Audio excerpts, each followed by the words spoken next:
Yan guys, pagkatapos ng ating contactor tutorial, bali na paliwanag na natin kung paano assemble nito at ano yung mga laman, ano yung mga parts. Tapos ang ginagamit at paano pinapagana.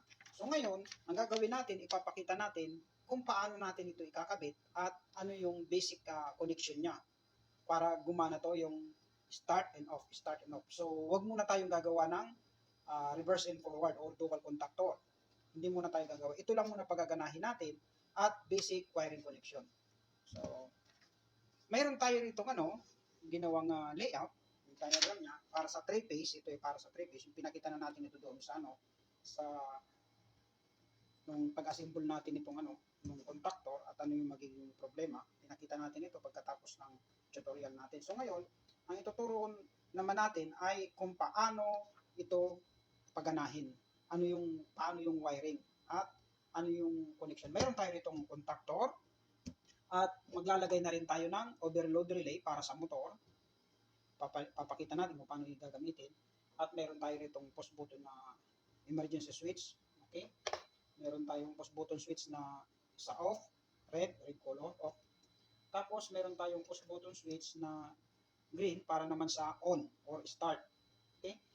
Then meron tayo ritong switch, pero optional po. Kakabit natin kung ipapakita natin kung paano ikabit at pwede rin naman wala. Then, ito hindi pa natin gagamitin. Gagamitin natin ito kapag mayroon na tayong pag umabot na tayo dun sa tutorial natin na reverse and forward para sa dalawa. At sa susunod, pagkatapos ng reverse and forward natin, maggagawa naman tayo ng contactor na Y and delta connection para sa motor. Okay? So ngayon, ay basic lang muna. Meron tayo ditong breaker, 3-phase breaker, okay?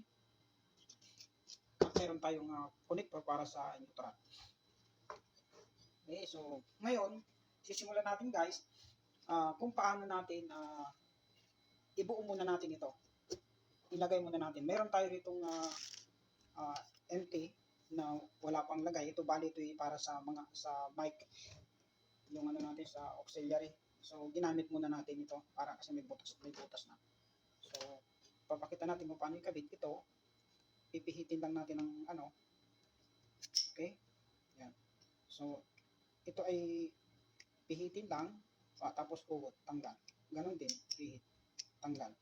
Tapos, ito ngayon yung lock niya para mag-fit siya doon sa paglalagyan natin. Okay? So, ganito lang. Yan. Ganyan siya. Tapos ito ilalagay natin. Yan. Tapos pihitin natin. Yun. So, siya. Pero kalog pa rin siya. Kalog pa rin. So, ang gagawin natin ay ihigpitan natin ito para lumuwag siya, sumikip siya.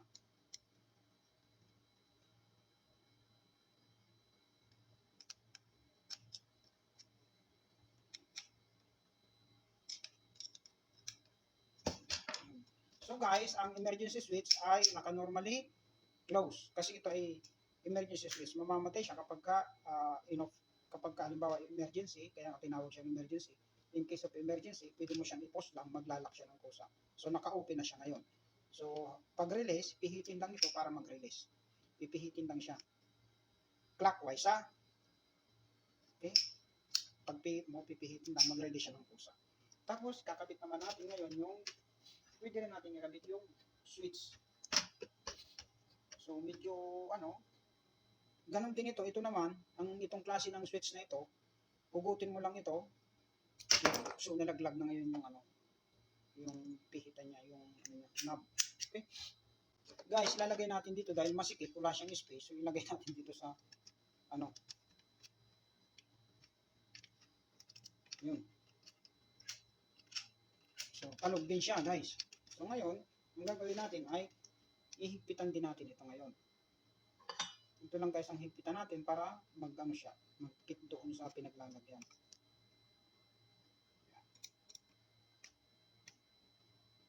So yung switch guys ay naka-normally open. Kapag sinwitch natin ay magiging closed na siya. Okay? Switch yan.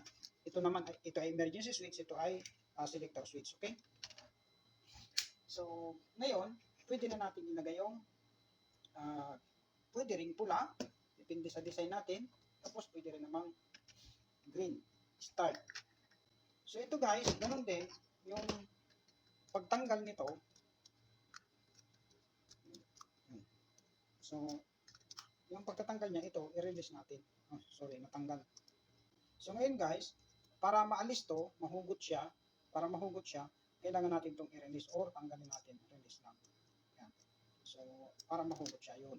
Tapos, pag ilalagay siya ngayon guys, ilalagay din natin ito ngayon dito. Tapos, ilalak natin dito.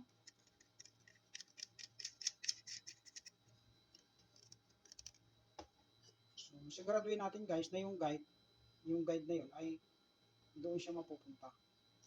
So, para naka-align yung ano natin, yung switch. Pwede siyang ganyan.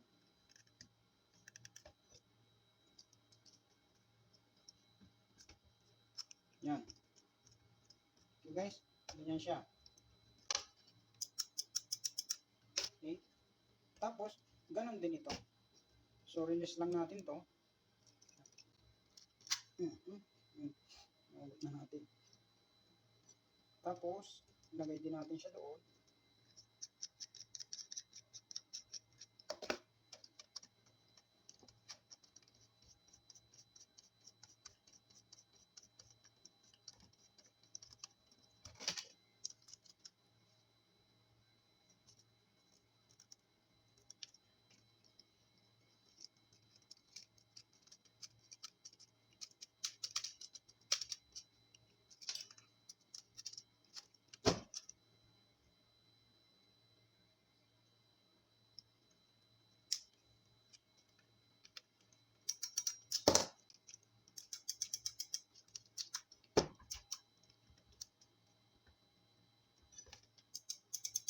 Yan.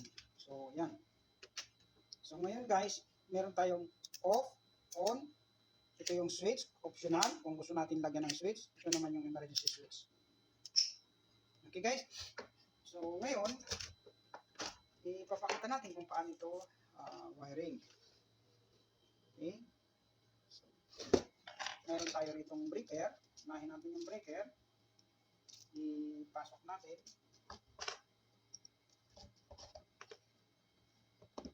Yun. Pasok siya.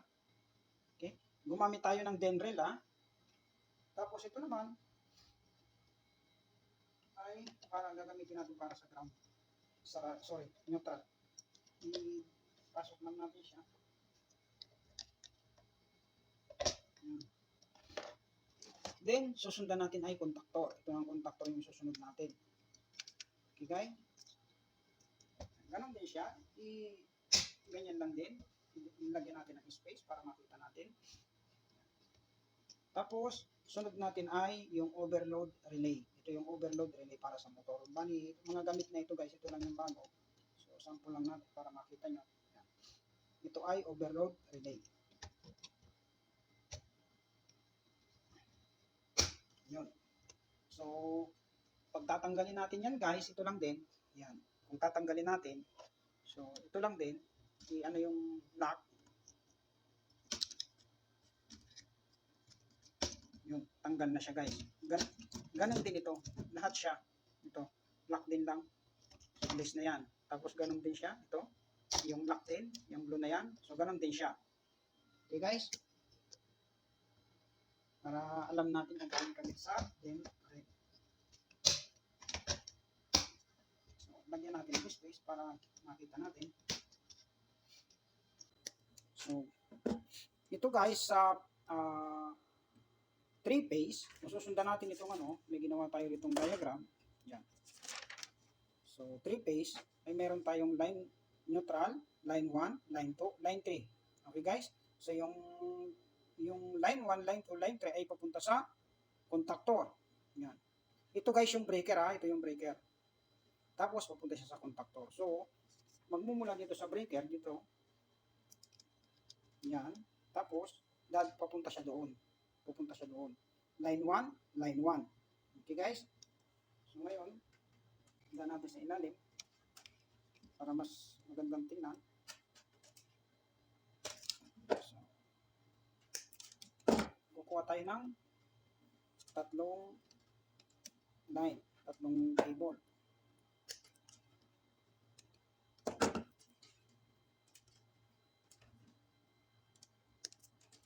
guys that ito ay basic wiring lang para sa contactor yung inaano natin dito. So kung ano man yung paggagamitan ng contactor, halimbawa ilaw o ano pa man, nasa sa inyo na. Basta ipapakita natin. Pero ang purpose nito guys na pinakita kong ito ay para may idea kayo para sa motor na 3-phase. Okay? At mamaya single phase, yung single phase papaliwanag natin. So ito, dito natin ikakabit.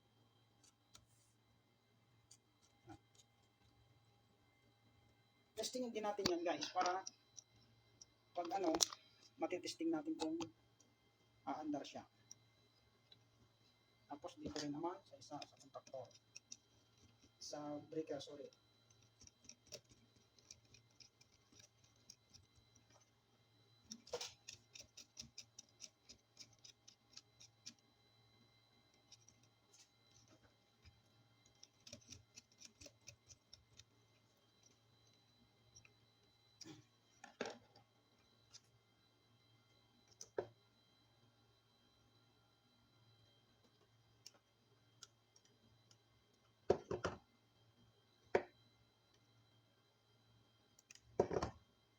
So make note guys na itong ginagawa natin ay paandarin natin kaya binabalatan na natin yung yung pagaganahin natin kaya tinatanggalan natin yung dulo ng cable bago ikabit yan.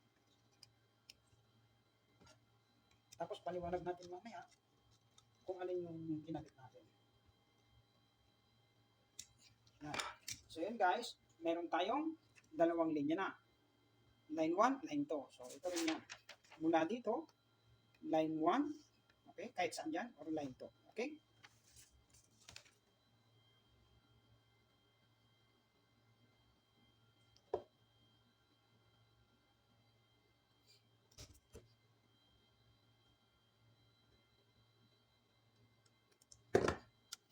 Tapos, ito ngayon guys ay lalagay natin dito sa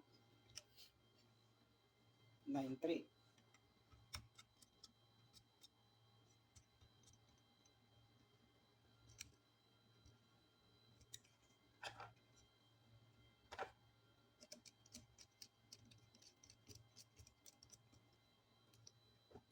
So yan guys, dito na siya. Yan yung wiring niya. Galing dito sa baba ng breaker, papunta roon sa taas ng contactor. Tapos, itong overload guys, ang overload guys ay maraming klase. Mayroong klase nito na ipina-plug lang dito. Hindi mo siya kailangan ikabit sa rail. So, naka-plug lang siya rito. Buksan mo lang yung screw niya, tapos i-plug mo lang yung overload, tapos isarado mo siya dito. Okay, wala tayong sample ng ganon. So, tapos ang susunod ay ikakabit natin yung contactor naman, yung output nitong contactor papunta sa overload. Okay? So, dito naman natin idaan, ganyan din. Okay guys, so yung line 1 natin, dito rin natin ikakabit. Out. Ayan. Tapos, dalhin natin doon sa sa overload. Dito rin natin sa unang kakabit.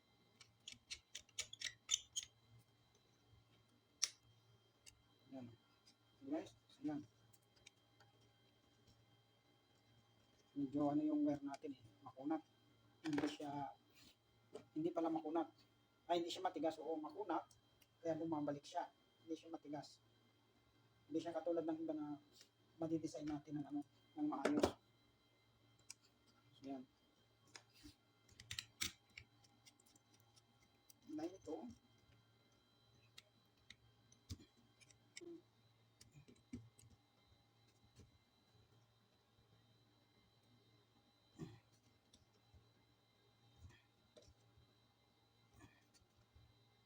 Yan.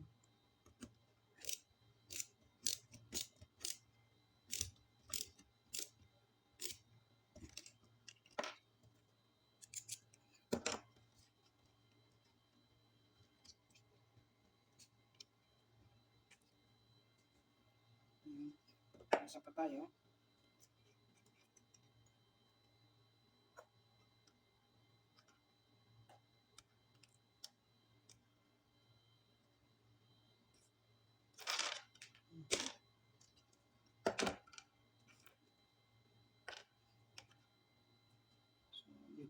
natin itong isa.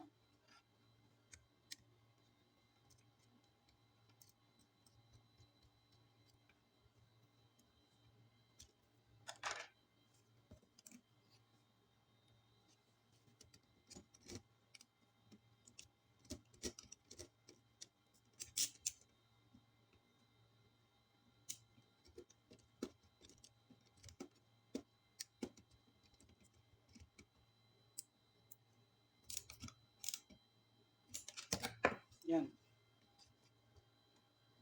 Na hindi masyadong pangit tingnan. Yan. So ngayon guys, kung mapapansin natin, ito, yung output nito ay papunta rin sa taas.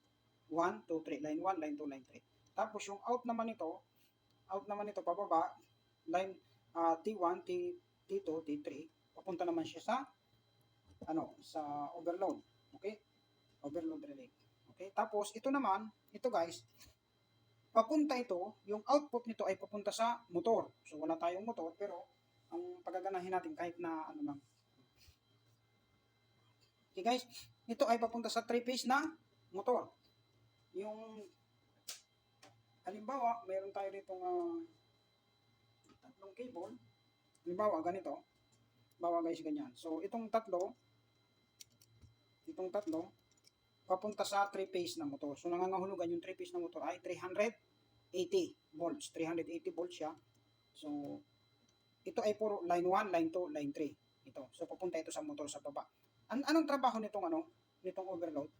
In case na mag-overcurrent siya, madidetect nitong overload at magtitrip siya. So magtitrip yan. Kung mapapansin nyo, ito, nakalubog yung kulay green na maliit doon.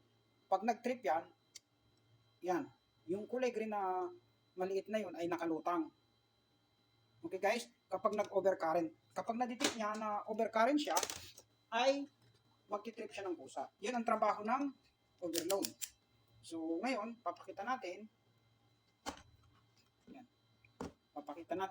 kung ano yung sinasabi kong So ito, kung mapapansin natin ngayon, wala siyang koneksyon. Okay? Tapos, i-reset natin.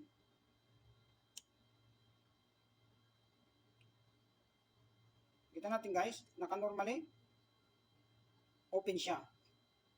Okay? Nung na-reset natin. Ito ngayon yung normally, close. Yan.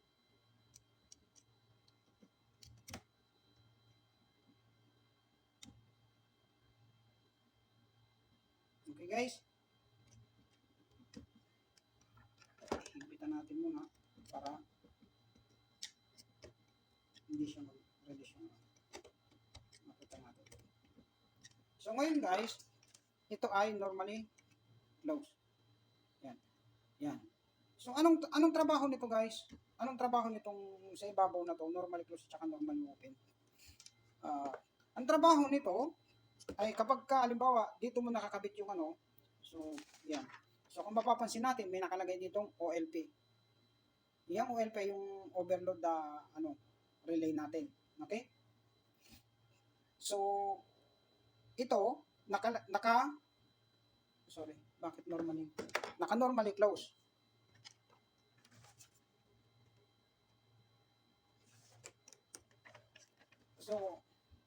So guys, ito mapapansin natin ay dito yung OLP or yung overload relay natin at naka-normally close kung mapapansin natin. Yan. Ikakabit natin dito ngayon yung connection galing doon sa emergency switch. Itong ES na to, emergency switch, manggagaling doon papunta sa overload relay na nasa normally close. Okay? So ito ngayon yung normally close. Mula dito,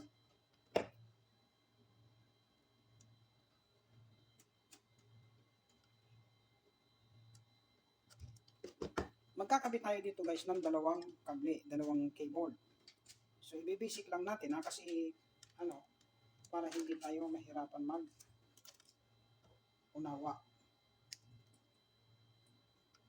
Actually, pag nasa panel na yan, hindi ganyan yung kable niya. So ito ay papakita lang natin yung basic connection. So magkakaroon tayo ng dalawang dalawang wire.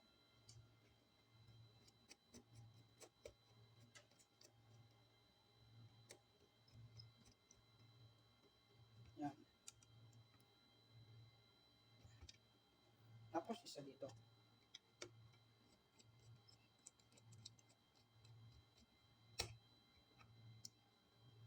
Yan.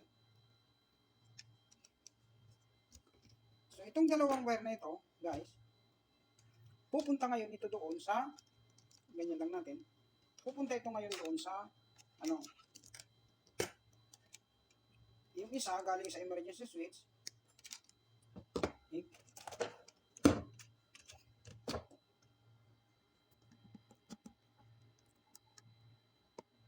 Yan. Yung isa, itong sa taas na to, ay manggagaling doon sa emergency switch. So, ikakabit muna natin.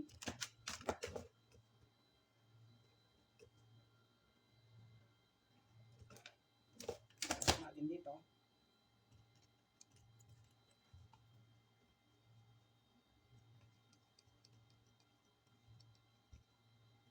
Tapos, itong isa, kakabit natin sa switch. Yung switch natin ay optional lang ha. Pwedeng alisin na yung switch, pwede na natin siyang indirekta mismo doon sa on, sa off. Doon sa off mismo. Doon na siya magdidiretso. Pero ang gagawin natin, lalagyan muna natin ng switch.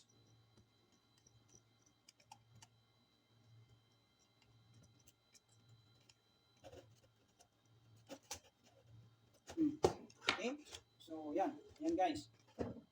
Tapos, ang mangyayari, itong out nito, yung out, ay dadali natin doon sa connection ng off. Naka-normally close, sorry. Dapat naka-normally close. Dadali natin doon sa off. So, yung galing dito, yung manggagaling dito sa switch, okay,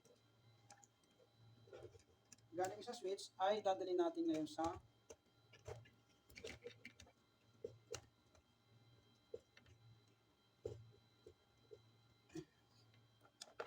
dadalhin ngayon natin dito sa off.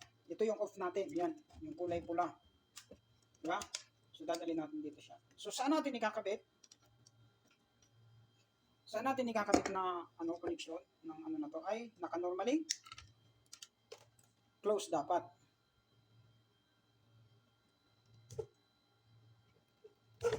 Okay? So, titingnan natin yung normally close. Ayan. Ito yung normally close guys ha. So, dito natin siya ikakabit sa normally close.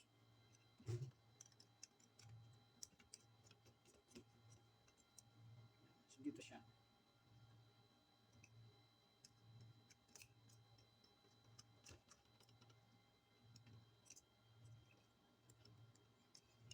So, yan guys. Tandaan natin na ang normally close ay ito. Ito ay naka-normally close. Yan. Okay guys, ito ay normally open. Okay, so ikinabit natin siya sa normally close. Ito natin ito para di makahulog yung tornilyo, di masayang. Tapos, ano mang gagawin natin dyan? Yung manggagaling dito, yung output nito, ito yung input, ito yung output. So, dito ay maglalagay tayo ngayon ng dalawang cable. Para saan yung dalawang cable? Isa na i-connect natin dito sa normally open ng switch ng on or start, yun. Normally open, isa. Tapos yung isa, diretso dito sa contactor. Okay? So, mapapansin natin, galing ito ay off. Yan. So, kanina, emergency switch. Okay? Tapos, dinala natin sa overload relay. Okay? Tapos, paglabas sa overload, nagpunta tayo sa switch optional. Itong option na to ay switch. Okay? Tapos, pagkagaling sa switch, pumunta tayo sa normally close. Doon sa stop. Tapos, lumabas tayo sa stop. Paglabas sa stop, dumiretso siya sa contactor.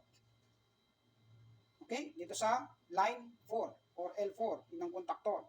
Dumiretso siya doon. Tapos, naka-series yung start. Itong on. So, dalawang cable siya. Isa doon, tapos isa mapupunta rito sa start. Okay? So, yun ang gagawin natin. Buksan natin ito. Ayan. Tapos, ilagay natin itong isa. Tapos lagay natin yung isa. Bali, dalawa siya. Dalawang A.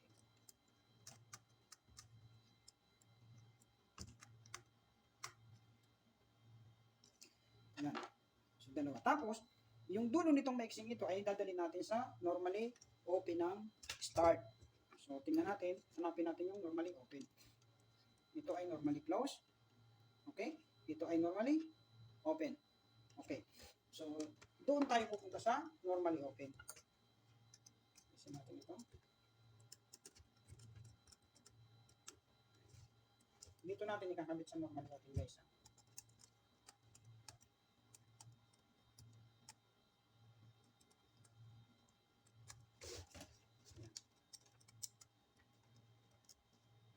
So, yan guys.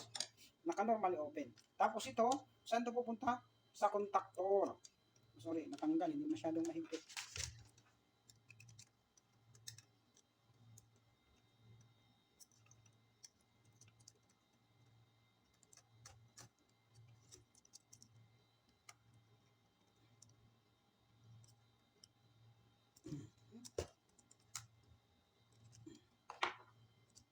Yan.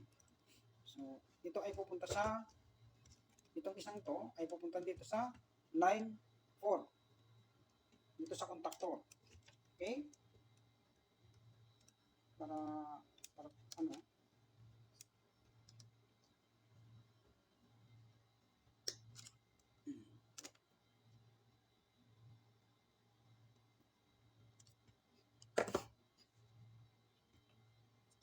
dali natin dito ngayon sa contactor. Line 4. So, ito guys, bakit ito naandito? Ano yung purpose nito? Bakit inagdiretso sa contactor itong line na to? Naka-normally close yan, tapos nagdiretso dito sa contactor. Okay? Ang trabaho nito, bakit naandyan yan? Kasi, kapag nag-trigger na ito, dahil na-trigger siya nung itong start, okay, itong on or start, itong green, kapag na-trigger siya, kakabit tayo ng isang wire doon para mag-trigger ito.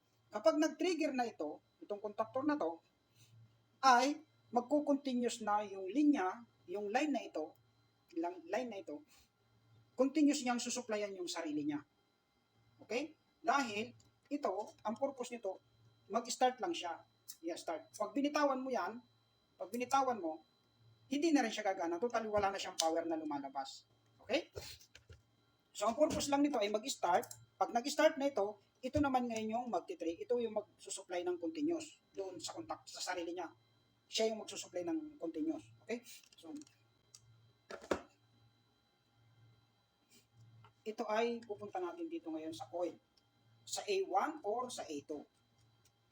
Okay? Alin man sa dalawa yung A1 or A2. Okay? Ito yung A2. Yan. So, dito natin siya ilalagay sa A2. Ano yung A2? Tsaka A1, yun yung connection ng coil. So, naubusan tayo ng cable. Gagamit tayo ng ibang cable ngayon. Pero, okay lang. Ang mahalaga ay yung alam nyo yung So, ito, galing dito sa contact sa ng line 4, okay? Dadalhin natin ngayon sa A2. Tapos, maglalagay tayo ng isang cable ulit para papunta naman doon sa start or yung start button, yung yung color green. Okay? Yan. So, ito, ay dadalhin naman natin doon sa start. Guys, dito natin siya idadaan para malinaw sa atin.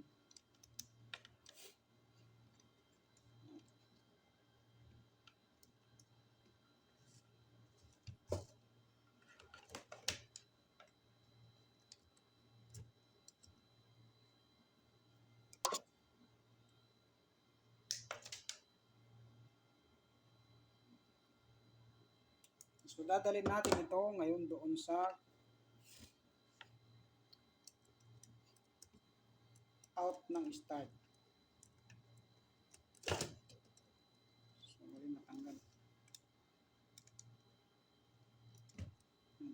Dito natin siya ilalagay.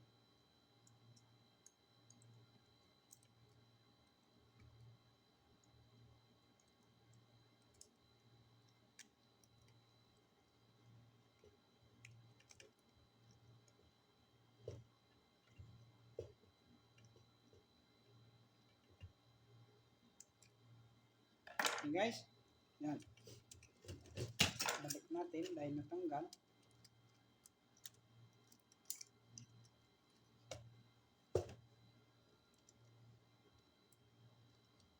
Ayusin natin ng konti. Guys, kapag mayroon tayong trunks or plastic cable trunks, so ito ay maganda. Kaya lang sa ngayon ay basic lang natin itinuturo para malaman lang natin yung kung saan pumunta. Okay? So ito, tandaan natin yung ito ay dinala natin doon sa sa switch. Parang ganito guys. Okay?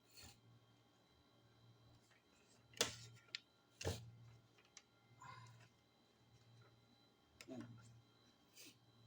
So ito guys, yung galing doon, galing dito sa normally open or line 4, nilagay natin ito, nagpunta siya doon sa A2. Okay? Yan, sa A2. Dito. Yan. Nagpunta siya rito sa A2. Tapos, mayroon pa siya isang cable, isa ulit, ito, na papunta ngayon sa start or on. Doon sa switch, kung saan ang switch na yun ay normally open. Wala siyang connection, normally open siya. Unless na hindi mo siya pindutin. Okay? Yan. Nagpunta siya dito ngayon. Yan. Okay guys. Talian muna natin to pansamantala or tape. Para makita nyo.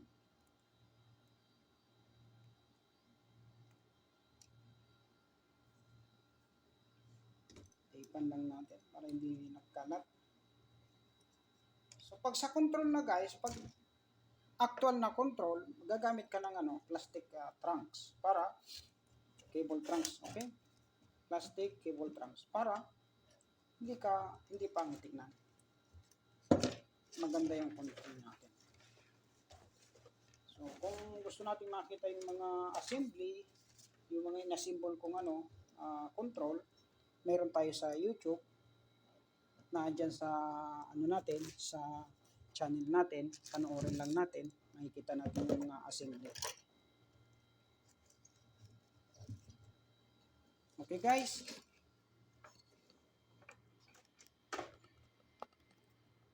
So yan, para medyo kita natin.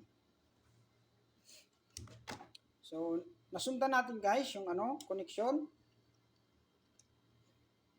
Okay? So, yung emergency switch naman ay dadali natin sa line 1 or kahit saan. Line 1, line 2, line 3. Depende sa natin.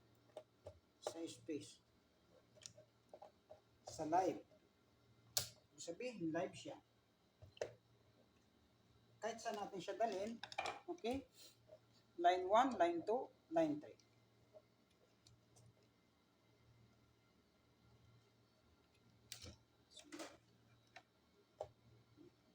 Pwede natin siyang dalhin dito sa line 3 para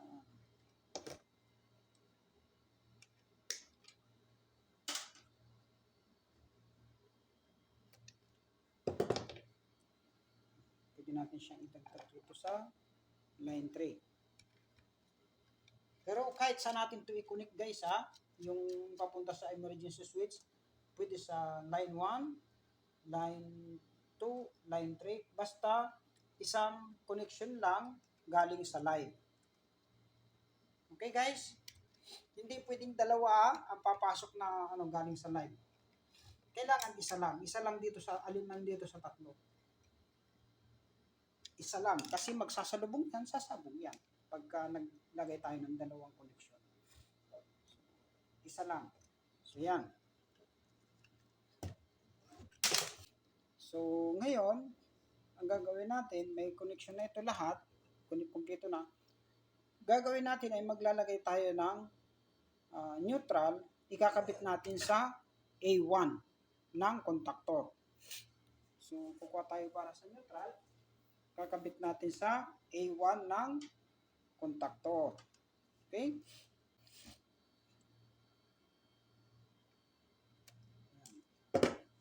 So, dito, maglalagay tayo ngayon ng A1.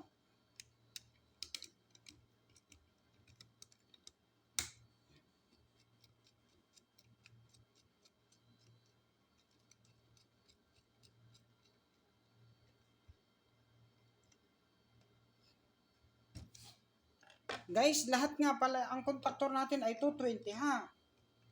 Baka malito tayo, hindi po yan na 24 volts, yan po ay 220. Kaya nasa neutral. So, kung gagamit tayo ng 24 or 12 volts na contactor, kailangan natin ng transformer. Kailangan natin gumamit ng transformer para hindi masunog yung ating contactor. Hindi pwede natin gamitin yung 24 volts sa 220 connection.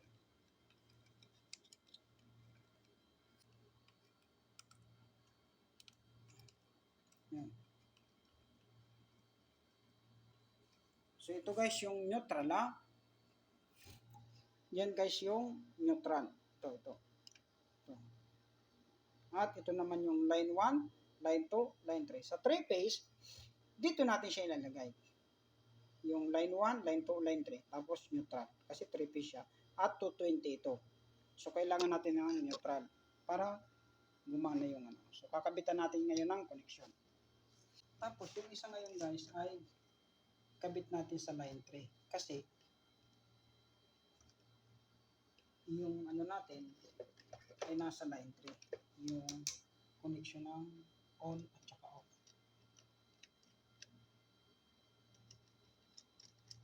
Yung start or stop. So, ito guys, isipin natin na ang linya ay nanggagaling dito, galing dito. Papasok dyan, line 1, line 2, line 3, at neutral. So, apat na cable siya dahil 3 phase itong connection natin. Okay? Hindi lang natin matitesting dahil nasa bahay tayo, wala tayong connection para sa sa 380. So, sa susunod, doon tayo gagawa sa factory para maano natin, may paliwanag natin ang maayos. Yan guys. Okay? Ulitin natin, yung line 3, kumuha tayo ng connection papunta ron sa contactor. Okay, galing sa breaker. Tapos, doon din tayo kumuha ng connection para sa emergency switch, overload, tsaka sa switch na optional natin. Tapos, papunta ngayon siya sa stop. Okay? Then, nagkuha tayo ng connection papunta sa start. Okay? Then, lalabas siya papunta roon sa A2. Okay guys? Tapos, ito ngayon yung connection para sa trigger niya. Yung continuous supply. Ito ang continuous supply niya. Kapag nag-on na, magno-normally close na ito. Tapos, kahit na hindi ito bumalik na siya, hindi na siya magka-connect, tuloy-tuloy pa rin yung andar ng contactor. Tuloy-tuloy pa rin yung gana niya. Hindi siya mag-release. Okay? Ito yung pinaka-trigger natin. Yan guys, mayroon na tayong may supply na ito. Yung sinuplayan lang natin yung line 3 at saka yung neutral. Yan. So, mayroon tayong 228 volts. Okay? So, may supply na siya. Tapos, ngayon, papakita naman natin kung ano yung function nito. Ito ngayon guys ay yung emergency switch. I-release natin. Ito ay selector switch or switch lang on. Yan. I-switch natin. Okay? Then, ito yung start and stop. Pag pinindot natin yung start, yung contactor ay magte-trigger. Okay? Yun. Nag-trigger na siya. Ito ngayon yung stop. Yan. So, alin man dito, halimbawa, yung contactor, nagkaroon tayo ng problema, nag-overcurrent. So, may overload tayo. Okay? Mayroon tayong overload relay. So, halimbawa, nag-overcurrent, tapos na-detect ng overload relay natin na nag-overcurrent yung motor. Okay? So, halimbawa, nag-on tayo, tapos nag-overcurrent siya, magti-trigger siya ng kusa. So, mamamatay din yung contactor dahil nag-overcurrent siya. Okay, guys? Yung motor na 3-phase ay nakakunik dito, line 1, line 2, line 3. Or, kung titingnan natin sa motor ay UVW. Okay? Okay, guys? UVW. Ganon din, kung halimbawa, dito, nag-start tayo, sorry, naka-release pala, dahil naka-release, hindi siya mag-start. Okay, dahil naka-release. So ngayon, i-reset natin ito.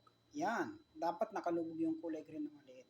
So pag-start natin, mayroong emergency, anti-mano, pindutin natin yung emergency switch. So, anti-mano magano yan? Release yung yung contactor. Mag-off siya. Okay?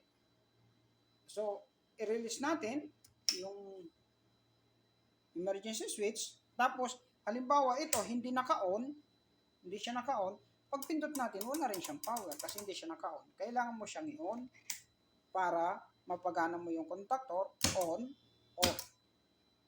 Okay? So, nakikita natin, gumagana siya, on, off. Yun yung pinaka-basic na connection niya. Okay, guys? So, hindi natin makukunikan ng ng contactor ay ng motor kasi wala naman tayong 3-phase na motor at kahit na single phase na motor ay hindi pa natin siya. Pero ang output niya, alam na natin na ang output advantage na sa inyo na once na gumano na yung contactor, yung output niya ay nandito sa overload relay dito, line 1, line 2, line 3 or UVW. Dito mo siya i-connect sa tatlong ito. Okay? Halimbawa, siya, single phase. Pag single phase, ganun din. Isa rito, ang mangyayari sa overload, kung gagamitan natin ng overload, isa rito, tapos, neutral. Isa sa neutral. So, ang mangyayari ng connection natin, dito, sa contactor na to, ay, single phase ang connection, hindi 3-phase. Hindi line 1, line 2, line 3, kundi line 1, then neutral. Then, ganun din, line 1, then neutral. So, gagawa tayo ng video para sa single phase ulit. Okay?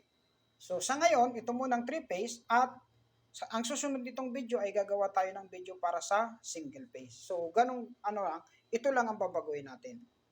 Okay, guys? So, maraming salamat sa panonood at sa mga hindi pa nakapag-subscribe sa ating channel, maaari lamang pong i-click yung subscribe button, then click po sa notification bell para ma-notify tayo sa mga susunod nating upload. At maraming salamat po sa mga taga-subaybay natin, sa mga nanonood ng ating video. At maaari lamang po na paki-share na rin po, comments, likes, and paki-inform na lang sa mga kaibigan na mag-subscribe po sila. Salamat po sa ating and God bless.